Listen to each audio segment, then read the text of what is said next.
Baik, terima kasih. Anda masih bersama saya untuk mengaji soal syair tanpa waton. Apa pesan yang ada di dalamnya? Saya bersama Gus Nizam As-Sofa, pengarang dan pelantun syair tanpa waton ini di majelis pengajian beliau sebenarnya di malam Kamis dan diciptakan pada tahun 2002 yang lalu. Dan kemudian sangat populer pasca wafatnya Kiai Haji Abdurrahman Wahid atau Gus Dur. Dan kalau di TV9 dituliskan syair tanpa waton karya Gus Nizam persembahan untuk Gus Dur. Untuk Gus Dur. Enggak, betul masalah Gus. Loh, justru itu yang saya harapkan. Yang memang begitu Gus, memang syair persembahan buat Gus Dur. Karena salah satunya adalah panjenengan memang tawasuli sejak pengajian sejak tahun 2002. Baik Gus, ada kalimat berikut Gus, gampang kabujuk nafsu angkara ing pepaisi gebyare donya. Iri lan meri sugihe tangga mula atine peteng lan nista. Karena belum zuhud. Siapapun yang belum zuhud akan mudah sekali terbujuk nafsu angkara, nafsu amarah dan lawamahnya, akan mudah terbujuk dan terbeli oleh dunia seisinya atau materi. Apa itu jabatan dan sebagainya. Apa itu harta. Apa itu Karena belum zuhud.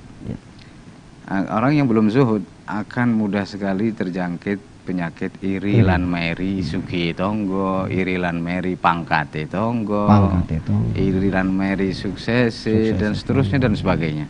Meri partai itu. Iya, seperti itu. Jika penyakit itu tidak segera disembuhkan, maka mulo atine peteng lan nista.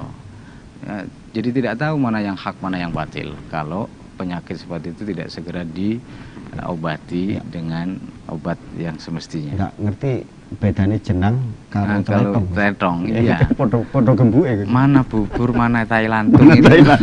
Enggak jelas intinya. Ayo sedulur jong lalekake wajibe ngaji sak pranatane. Nggih.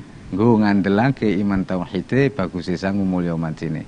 Mengajak untuk semua untuk jangan pernah melupakan kewajiban untuk mengkaji ilmu agama sampai ke tingkat yang paling mungkin.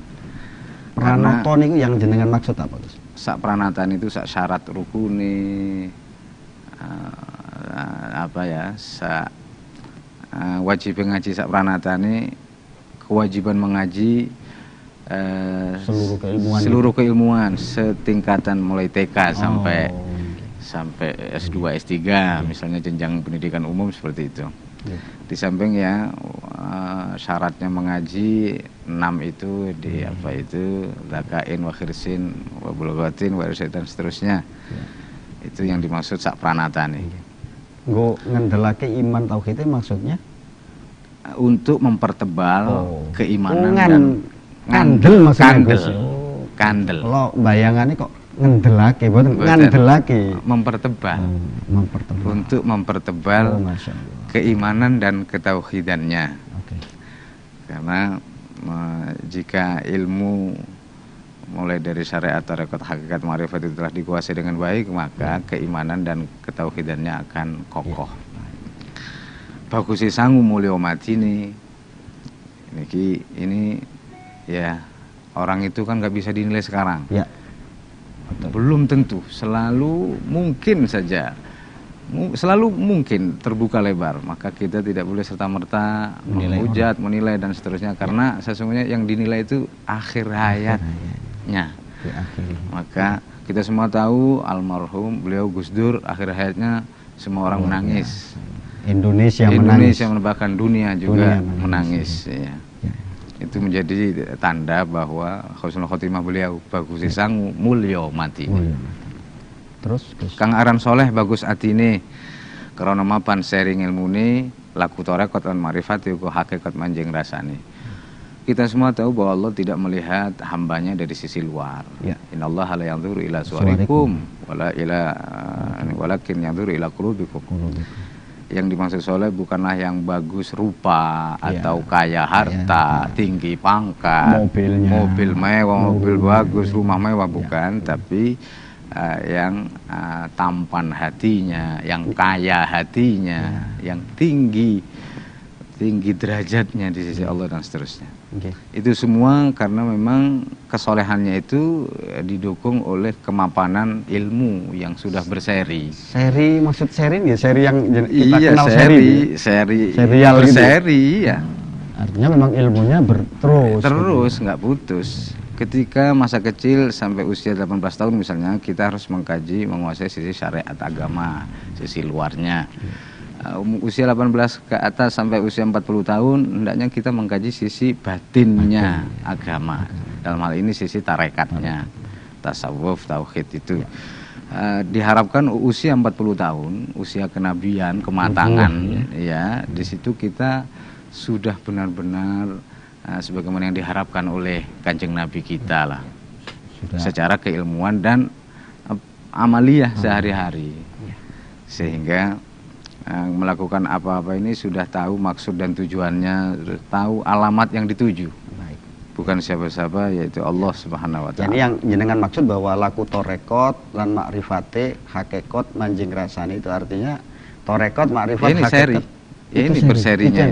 Iya, ini yang kronom apa sharing ilmu. Banyak orang yang kemudian terhenti di syariat, Gus. Iya.